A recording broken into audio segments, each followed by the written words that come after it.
See, if you wake up every day and you say you're not a morning person, you're doing a serious disservice to yourself, because your attitude determines your altitude.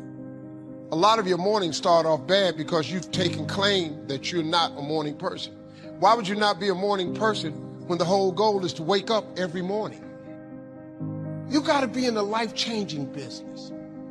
People have got to look at you like a light. Something should be in you that shows other people that there's hope. You don't know this about yourself, but you're going to be that person one day.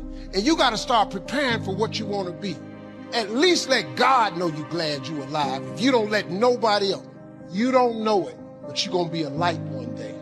And people are going to look to you for that light. I believe in winning the battle against yourself, because there's a lot of things you can control. When you wake up and talk about making your bed, make your bed, make sure your house is clean, make sure you get your breakfast, make sure you shower, shave, whatever you're doing, control that. Don't hit the snooze button. All these things are very important. That's been told a lot of times. Why don't you hit the snooze button? Because you wake up already failing. You're already behind the power curve. So what happens when you hit the snooze button? You may not make your bed. You may not pick the right clothes out in the morning time. So that's the mindset that I think it's important to bring with you every day you go, everywhere you go in life. Time is the inexplicable raw material of everything. With it, all is possible. Without it, nothing. The supply of time is truly a daily miracle, an affair genuinely astonishing when one examines it. You wake up in the morning and lo, your purse is magically filled with 24 hours of the unmanufactured tissue of the universe of your life. It is yours. It is the most precious of possessions. No one can take it from you. It is unstealable. And no one receives either more or less than you receive. In the realm of time, there is no aristocracy of wealth and no aristocracy of intellect. Genius is never rewarded by even an extra hour a day. And there is no punishment. Waste your infinitely previous commodity as much as you will, and the supply will never be withheld from you. You cannot waste tomorrow. It is kept for you. You cannot waste the next hour. It is kept for you. I have said the affair was a genuine miracle. Is it not? You have to live on this 24 hours of daily time. Out of it, you have to spend health, pleasure, money, content, respect, and the evolution of your immortal soul. Its right use, its most effective use, is a matter of the highest urgency and of the most thrilling actuality. All depends on that. Your happiness, the elusive prize that you are all clutching for, my friends, depends on that. How do you have time for anything? How do you have time to dink around on Facebook? How do you have time to watch hours and hours of TV? How do you have time to do anything? It's simply because that's where you put the priority. So don't tell yourself you don't have time. Just say it's not important. And maybe it isn't, and that's okay. But if it is, make the time to get it done. If you do what is easy, your life will be hard. Complain, point at your circumstances, give up your power, blame the government. If you do what is easy, your life will be hard. But if you do what is hard, your life will be easy. It's hard to make a radical change in your behavior. It's hard to take ownership. It's hard to swallow the bitter pill that wherever you find yourself, at some point in time, you made an appointment to be there. That's hard. Remember how you had a job interview for a job? We've had several of them in our lives. What did you do the night before that job, weeks before the job interview, when you knew you had it? You prepared you had a bowl out for your oatmeal, your cereal, whatever you had in the morning time. Your coffee cup was out. Your clothes were laid out. You studied, you rehearsed, you were ready. You brought your best self. You were going to war with yourself because you wanted that interviewer to see your best self. You won. You got the job. After a few months in that job, you look around. I got the job. You start to back off. The clothes aren't out. Hitting the snooze button. You don't get up on time anymore. You realize that you can still have this job and not be your best self. The interview you is gone. You have your job, but the interview you is gone. So winning the battle in the morning time is just that. is that you wake up in the morning time and you own all this stuff, because once you leave your house, the world then gets at you. And that's why I believe in not getting up in the morning time and checking your phone immediately. Everybody does that. They get up, the first thing they do is grab their phone, look at the phone. Maybe bad news on there. So how's your day start off? I don't go to the gym. You're caught up now on that phone. That's how your day starts. You lost control. So once you win that battle in the morning time, then once you go out, now you've won. You go outside your house, you may lose your job, you may have a bad hit, but you won something. So you're going into battle having already won something. Having already won. So then, if you hit the snooze button, you go out, you're just defeated already. You're behind the power curve.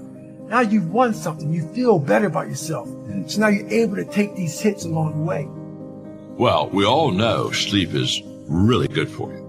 In fact, I cheat myself because if I could sleep a little longer, I would probably be better, because all medical science tells you that how important, 7-8 hours of sleep is for each person. What I want to say to you is, when you wake up. Don't sleep during the day. Don't get a little bit unconscious and let life pass you. Be intentional. Go for it. Be in the moment. Be alert. Be aware. Seize the time. We don't have much of it. I guess what I'm really saying is, when you're awake, stay awake. Then when you sleep, it's a little bit more legal.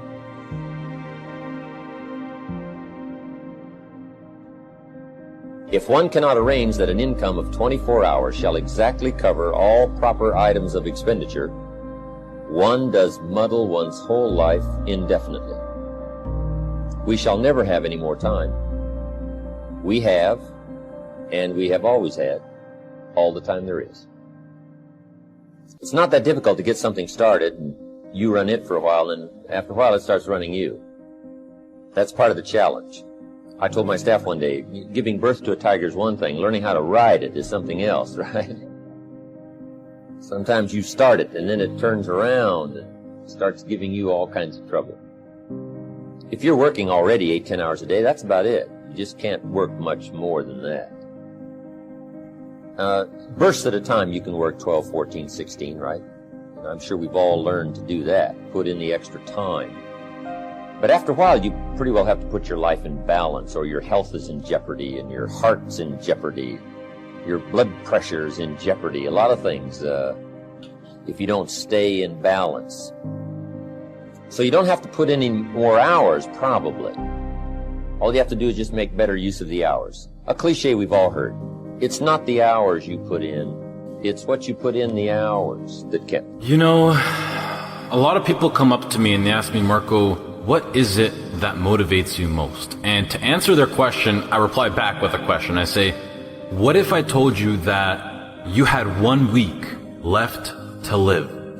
It is your contribution to the world. Your legacy is something that is passed down. It is your mark. It is your footprint in the earth. It is your contribution to the world. But one of the main reasons that people don't get what they want is because they don't actually figure out what it is. How did I get here? Many times we make subtle decisions that don't seem to be a big deal. But what we often fail to realize is that where you are today is the result of all of the decisions, big and small, that you've made up until this point.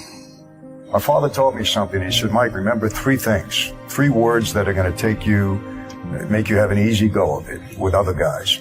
Remember to say, please, thank you, and excuse me. Because you bump into somebody, excuse me. You ask somebody, please, may I have this? You don't cut in front of people on the line. So little silly things become major things, So you can't throw your weight around. Now, you can't take any nonsense. But, people have to understand. You may be the silent type, but don't mess with it.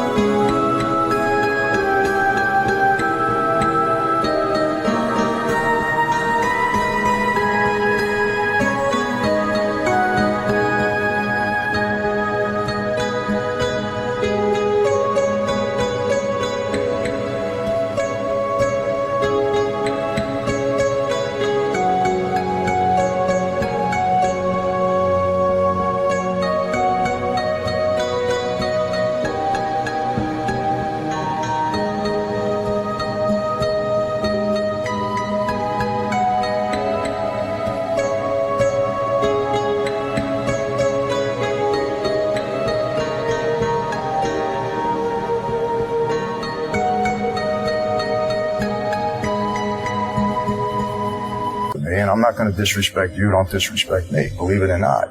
Would you regret not pursuing your dreams, passions, and desires?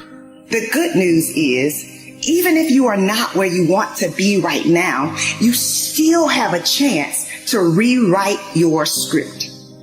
When I commit to something and make sacrifices, that sacrifice is something I also talk about a lot in both of the last two books. You know, if something's valuable, you'll make sacrifices to attain it. So I would say run the experiment. It's like, is your life better? And you can even look at the way that you evaluate your past. When you upheld your responsibilities, did that improve your quality of life? Going in, I would figure out what I wanted, what I would settle for, and I would keep, I learned one thing. It's always great to let the other person talk. Let them talk. Let them just keep talking. Throw out a word that gets him a little bit and he'll talk more. And as he's talking, you can kind of figure out his mentality, his personality, what you can get out of him, what you can't get out of him. And it helped me a lot in negotiating deals later. Legacy. There's power in your name. Power in your name. If you're living a life that you would not be okay with losing because you weren't able to do things you wanted to do, then now you know that you need to change something. Life is simply too short and unpredictable.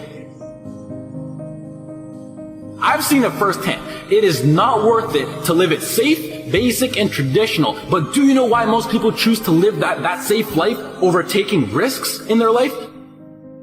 I mean, there's a pretty good argument not to. Why would you? Why would you take a risk that puts you through stress, puts your family through stress, makes you lose sleep, makes you lose time, makes you put in the extra work, makes you take ridiculous chances that are 1 to 1,000?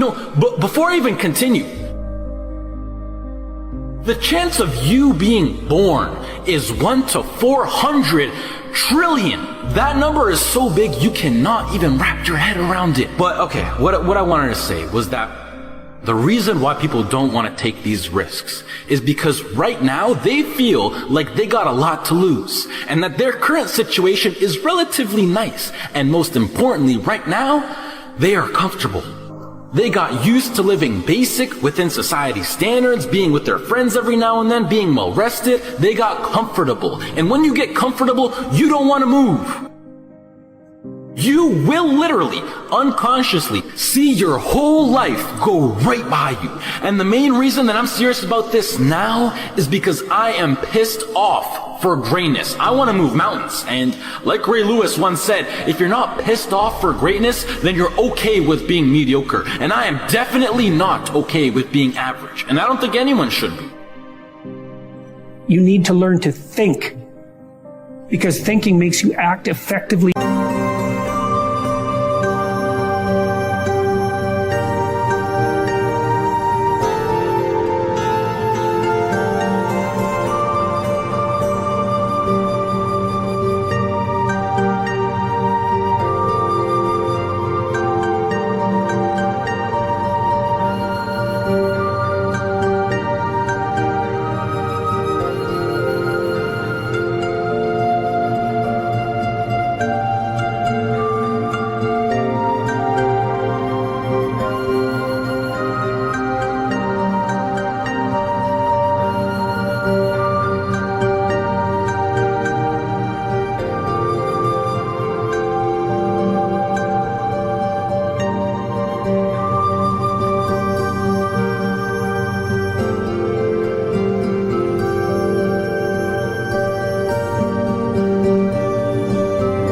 In the world. Thinking makes you win the battles you undertake, and those could be battles for good things. If you can think and speak and write, you are absolutely deadly.